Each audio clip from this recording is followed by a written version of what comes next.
This is TLV1.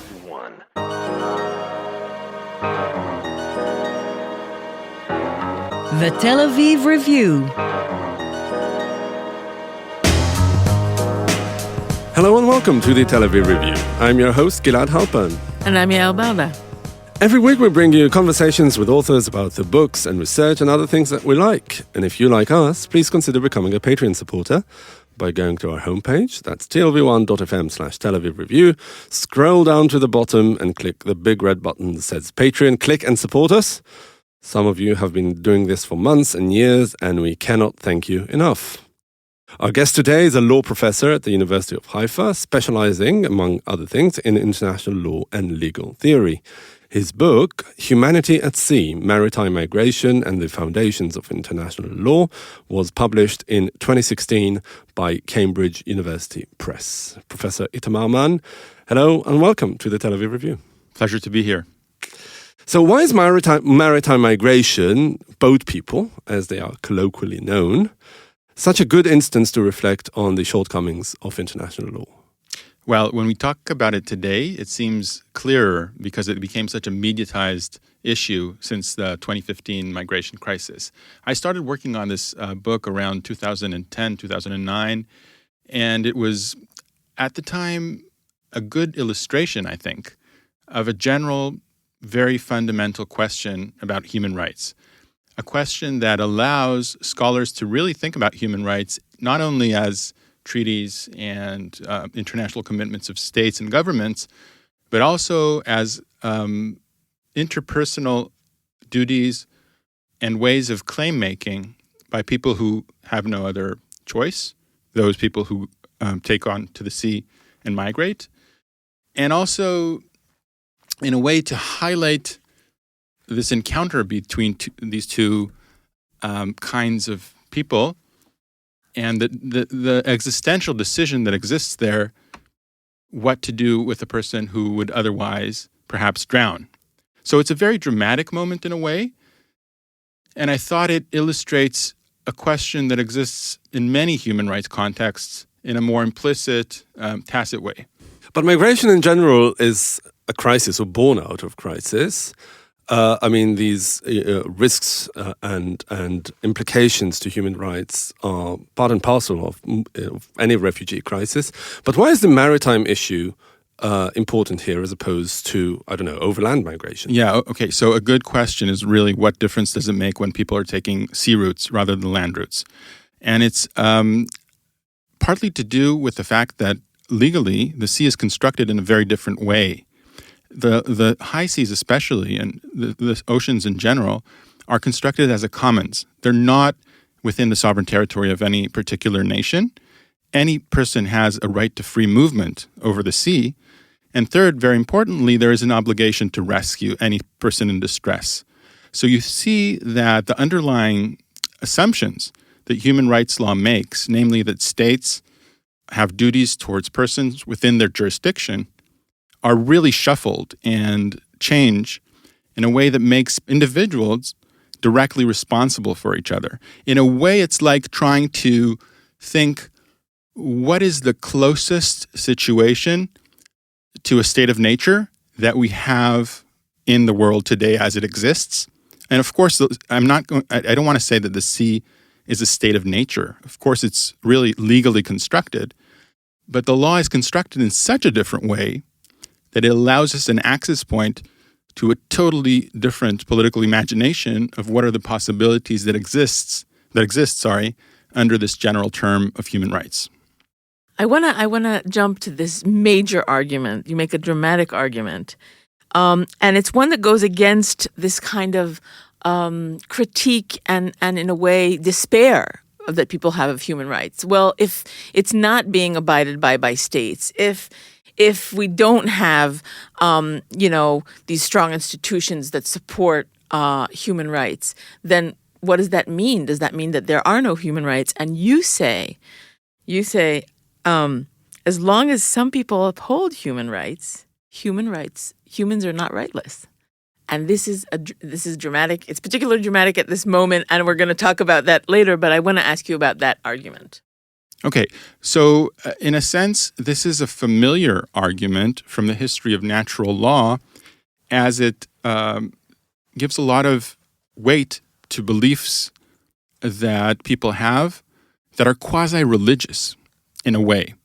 So a person firmly believes that they must act in a particular way, and then they're bound to that obligation. This vocabulary, I think, is familiar in the history of Western thought from religious vocabularies, from religious sets of ideas. And I'm not the first person to say, I really don't engage that argument in detail in the book, that human rights function as a kind of modern-day religion. And I want to take that seriously. I want to look at it from the insider's point of view, a person who is committed to this religion. What would we then be able to say about human rights? Not to most people, I think, that have thought about human rights as religion, put their terms in a critical vein. So it's only a religion, and in that way, it's very distinct from a materialist analysis or critical analysis of politics. But I think that many of us, when we act, especially as human rights lawyers, and that's kind of my background, we partake in this religion in some way, and we speak the language in some way. And so to try to take to the extreme what that means in terms of what we commit ourselves to do and what we think others should be committed to do in actual, concrete, historical situations where human rights claims are very, very observable, very dramatic, as you say. But the thing is, and I mean, this is something that often comes up in discussions about law of any kind, international law specifically, about this tension between, law as this system of rules and the foundation that it's supposed to be built on, that is value-based, a reflection of morals, etc. So how does the case that you're studying shed light on this tension in your view? Yeah, so we go straight to the core of the jurisprudential issues here, which I didn't expect in this particular conversation, but I'm welcoming it. It's great. Full of surprises, that's what we are. I do think that it has everything to do with this political moment that we're in. Right. The fact where we're exactly asking these questions Yes, about the relationship I agree with that, between and procedures. I teach jurisprudence to students in this particular moment, and I tell them that this particular moment is about these very, very fundamental questions. But going back to your kind of point, just to articulate what you said in the somehow arcane terminology that we use, we talk about natural rights or natural law versus positivism. And when we talk about positivism, we say, okay, law has to be separate from myself. It can't be wishful thinking. It's objective.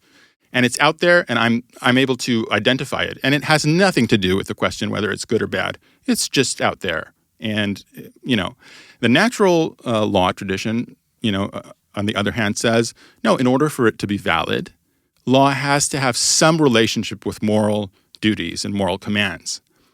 And that's, an endless conversation. But I think what's common to natural law tradition positions is that these moral duties that they talk about, they have the value of truth that is also unrelated with, it's not a personal or individual thing. It's out there as well in a way. Just like for a religious person, God is not my own preference. It's something that is objective in a completely different way, but is also objective. The position that I try to argue in this book is that it's kind of like a natural law position, but I take away that objectivity. And I say, no, it's commitment that we uphold because we choose to uphold, because we have, the ability to define ourselves through the articulation of this position.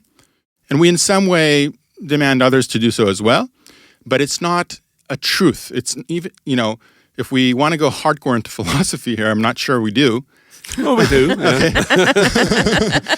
So we can compare it to a position like a kind of position that is characteristic of Immanuel Kant, the categorical imperative. The categorical imperative for Kant is also it's a kind of personal commitment, but it also has the value of universal truth. I want to, move away from that aspect of universal truth and say that it is relative and it belongs to who we are, but that doesn't make it any weaker. It makes it something that depends on us acting accordingly, but it doesn't make it any weaker. And so I try to articulate in a way a position that's not positivist and not naturalist. Now, there is a quite well-known legal theorist, legal historian named Samuel Moyn. Sam, I don't know if you'll listen to this. You're probably not going to listen to this, but if you are listening to this, hi. We're going to send him a link. Yeah. He heard a very early version of this argument, and he said something like, you can't really carve out a third position here. It's not like 3 kinds of ice cream. It's not like you can choose, vanilla, chocolate, but also you can take strawberry, and strawberry is what I'm going to offer. Really, it's reducible to a natural law position, and it's not a third thing. It's not different from a very, very long history that has its failings that are predictable and that are well defined at this point. I want to insist. I want to hold my ground and say, this has more relationship with a kind of existentialist tradition, maybe, than with a tradition that holds on to the idea that we have firm understandings of universal moral truth. And just to maybe explain that a bit through examples, what that would actually mean is the fact that I think that there are rights and that there are human rights, and there's some human rights that are inalienable, like helping somebody drowned, even if they are not part of the territory that I live in or that I'm a citizen of. That would be enough, right? It doesn't make it a universal truth, but it gives that right. No, how do you argue its power, I think, essentially Yes. if it's not a universal truth, so what gives it the impetus that it has, in your view? Well, I think there's 2 questions really in what you put on the table right now. And so one question is about enforcement. So one thing that we really celebrate about law is that it does not really my own preference, also in the sense that I can appeal to a court that will then give it political force, will put violence besides the imperative. And so where does that exist in this account, one may ask. And I think, so maybe that's a way of actually bridging both your points. And I think the answer here is that as a historical, sociological set of events, there are now institutions that do enforce these particular commitments or claim to enforce these particular commitments.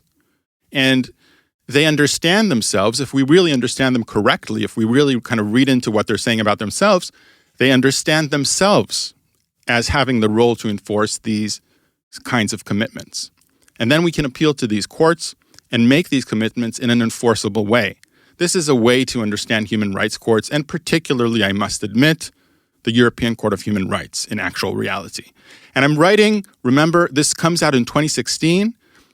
I'm writing at the heels of very relatively progressive decisions by the European Court of Human Rights, centrally a decision called Hirsi, Jama, and others versus Italy 2012, where they kind of say that about themselves. And today we're in a different point. Also in Israel, of course, but also when we follow the jurisprudence of the European Court of Human Rights, we're kind of in a different moment in which it's hard to find the same kind of rhetoric within the case law of the court. So one may ask, does it still exist then? Or is it just a matter of this kind of fleeting moment, perhaps between the end of the Cold War and, the late war on terrorism come migration crisis? And I want to say, You mean is this whole idea of Right. human rights and Right. this whole idea of inalienable human rights just a fleeting episode that is now over? that is now basically over. And it's Can you elaborate a bit on how it comes across in the deliberations of the European Court of Human Rights? the human rights commitment, or it's kind of evaporation? This change of vocabulary. Yeah, the evaporation. Okay, so really, I think the most central decision that really signals this disappearance of the rhetoric for many, many commentators is a decision called ND and NT versus Spain. If I'm correct, it's from 2020 or 2021, but around there. It's a decision where migrants, asylum seekers, quote unquote, stormed the southern border of Spain and crossed in an authorized manner, and then were removed by force by Spanish authorities. And there's a question there whether Spain had the obligation to allow them access to asylum within Spain.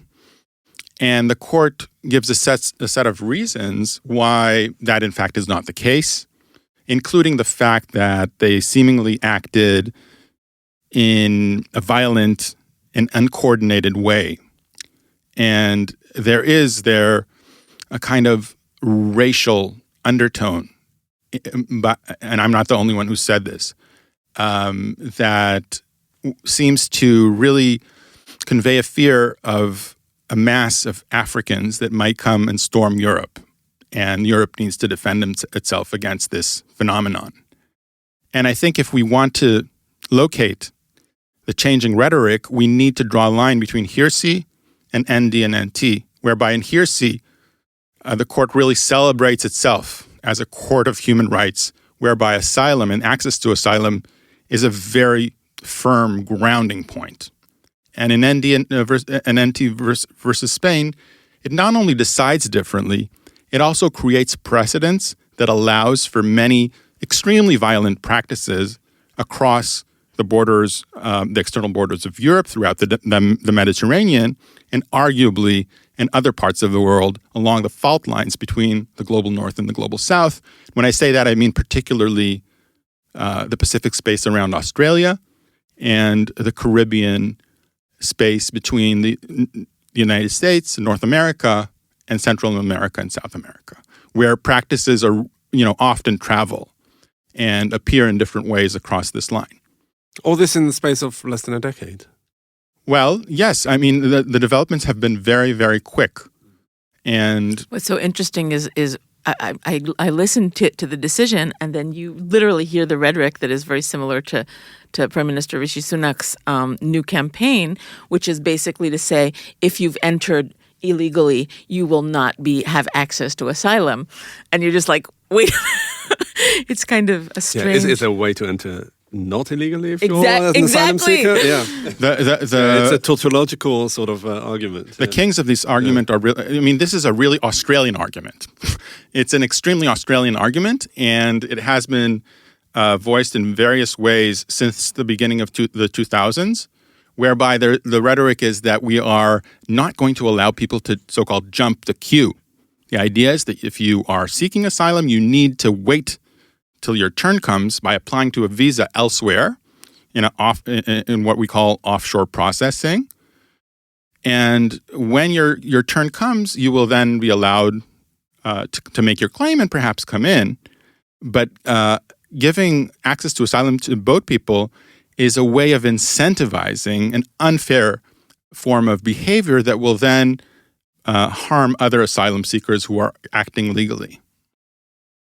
The book is, we should say, a historical overview of this, what you call the moment of human rights, that I'm not sure you knew was about to end when you wrote it, or at least about to undergo with some change. I should say I'm not sure it has ended. But certainly that is the sort of epilogue that might come out in the next edition.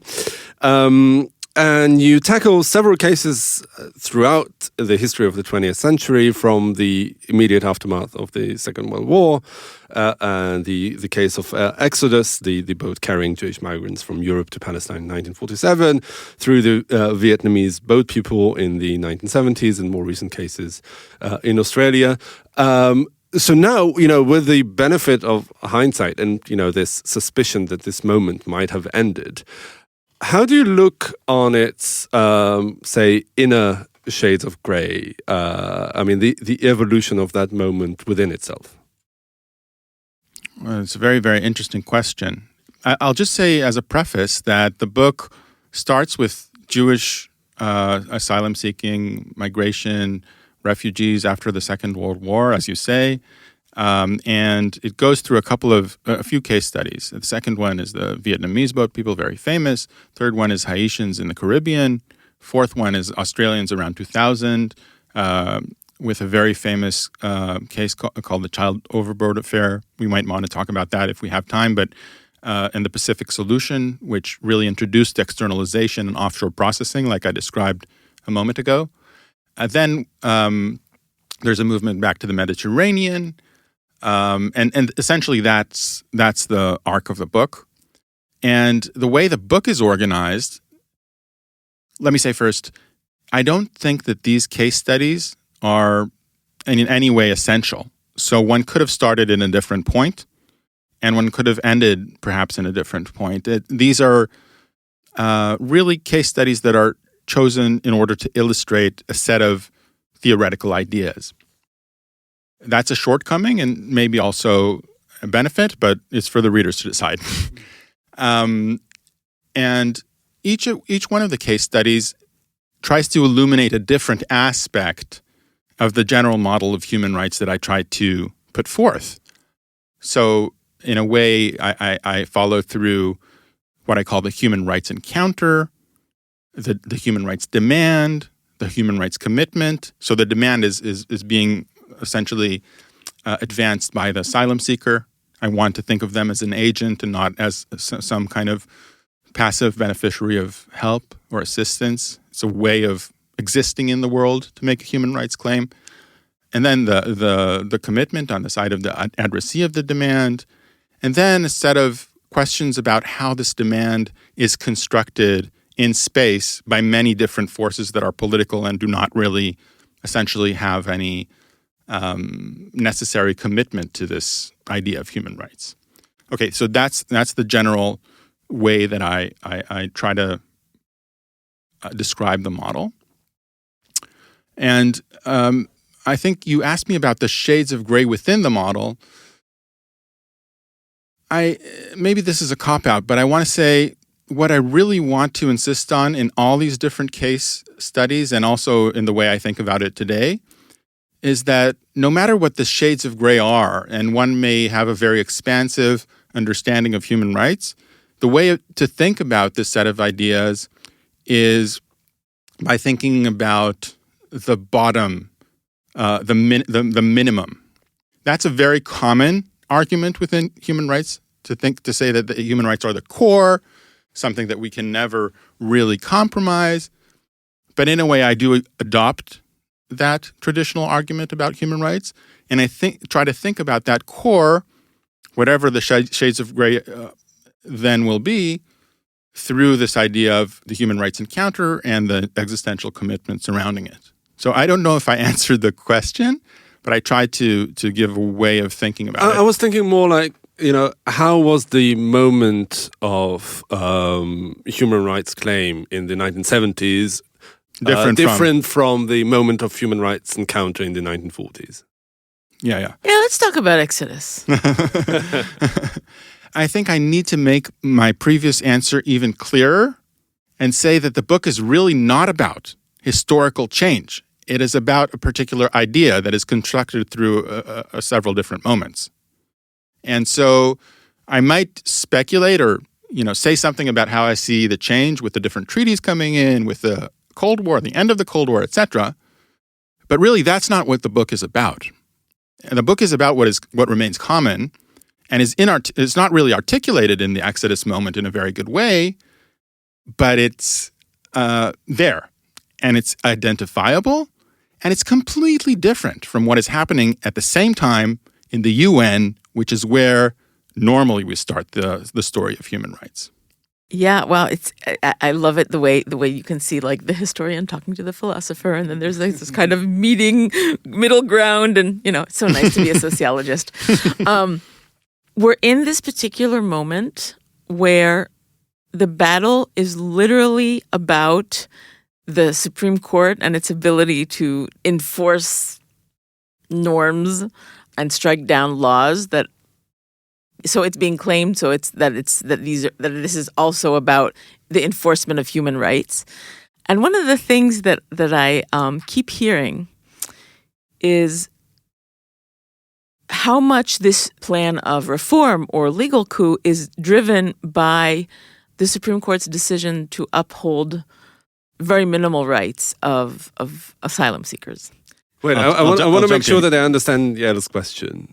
You mean the ruling that did struck down the government plan to incarcerate asylum seekers indefinitely? When was it? About 10 years ago, 2013? We had, in fact, 3. Yeah. So we had a gradual... Wait, so just to say, is your question whether this reform or coup proposal sort of a backlash? No, we know it is. We know it's a backlash. I think that what I'm asking here is, given Professor Mann's ideas of what human rights should look like, and not necessarily being part of, Right. just the procedural institution, then how would that change this idea that the big problem with the court is the fact that they have allowed asylum seekers, or the opposite as well. I mean, I think that what's most interesting is to see how important this question is, how it really lies deeply in the battle between the perceived universal human rights and the perceived particular and national interests.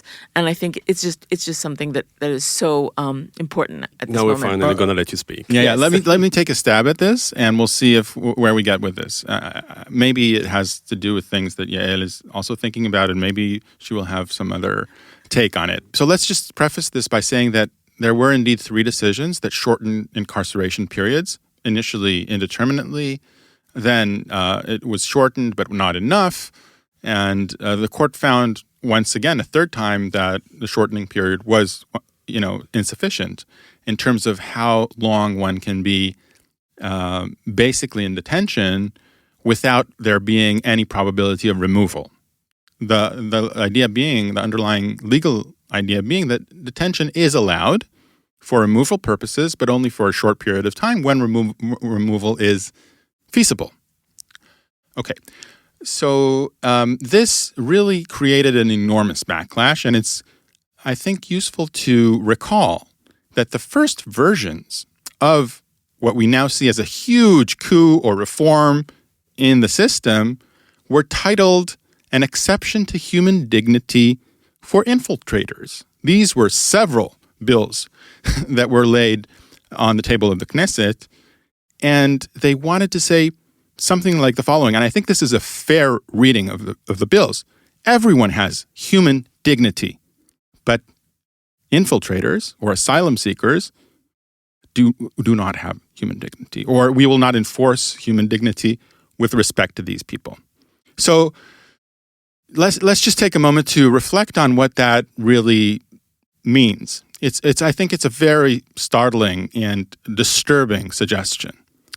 Now, with regard to the jurisprudential issue concerning this reform more generally, if one reads the documents that motivated this reform, this coup, this reform, one will find there a very, very significant democratic rhetoric. It's a populist democratic rhetoric that says we want to bring back the power to the people. The court has taken away our power.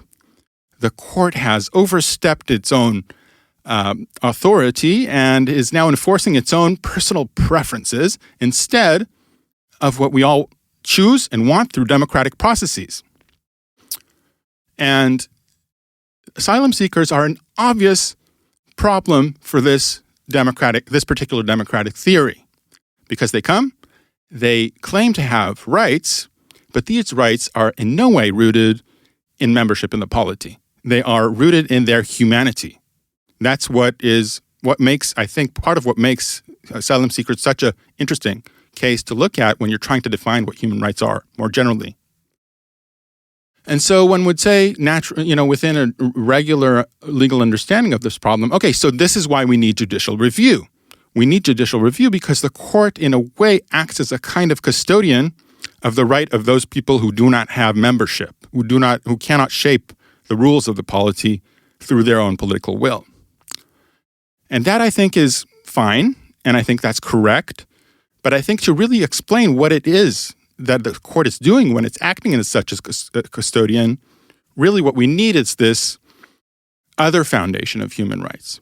The book concludes with a chapter on the so-called dual foundation of human rights. And I say there, okay, democratic will and popular decision are indeed a foundation of human rights. And membership, I don't want to just throw it away or anything like that or lose its power.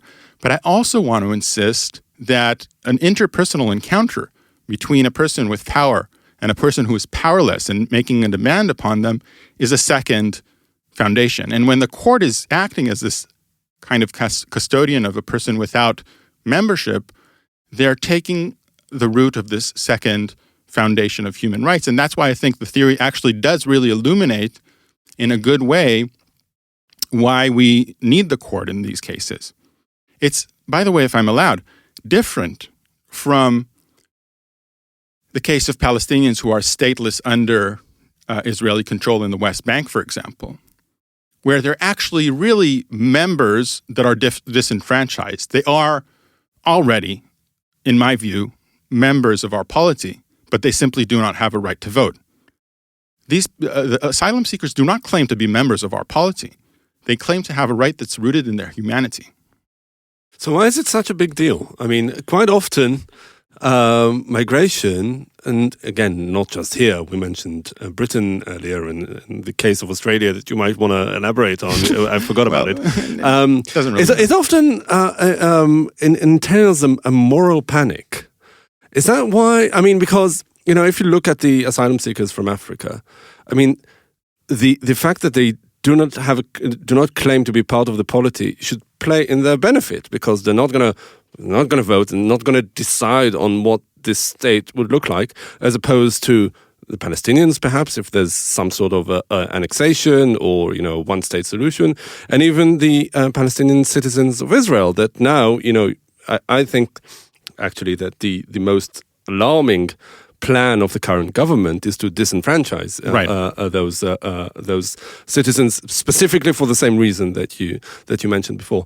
So what? I mean, this is sort of like a counterintuitive, topsy-turvy sort of thing, right?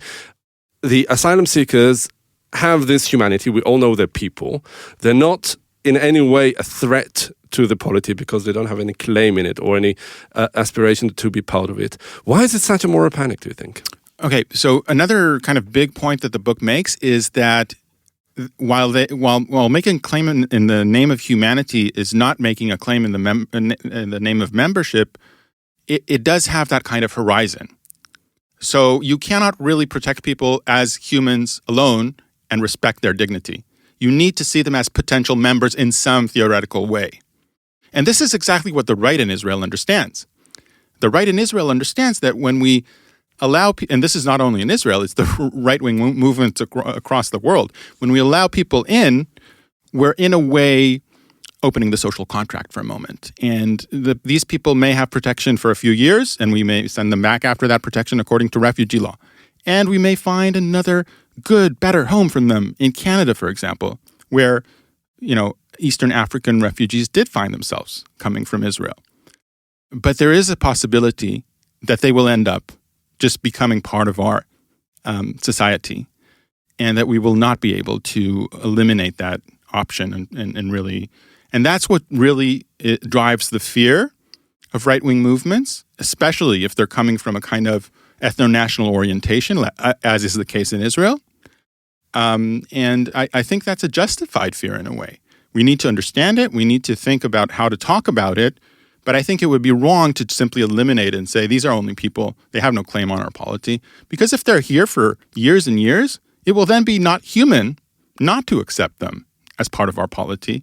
We'll need to have another minority here that is not part of the ethno-national story. I mean, so I think many people who are within the field of refugee law in Israel will not feel extremely comfortable with putting it in these terms.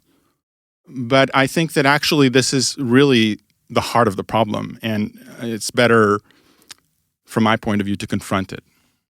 All right, Professor Itamar Mann, law professor at the University of Haifa and author of the book Humanity at Sea, Maritime Migration and the Foundations of International Law. Thank you very much for joining us today. Thank you. It was a pleasure. And many thanks to Itai Shelem, the manager of TLV1 Studios. And now we've got a request because many or most of you listen to us on the Apple Podcasts app, and we would like to ask you to please consider writing us a review of any kind, good, bad, ugly, up to you. You too can support us by going to our website and subscribing onto our Patreon campaign. Check out our archive. It has something like 800 interviews to keep you entertained and hopefully annoyed. Like us on Facebook, follow me and Yael on Twitter, and most important, join us again next week for another edition of the Tel Aviv Review. And until then, from us here in Tel Aviv, goodbye.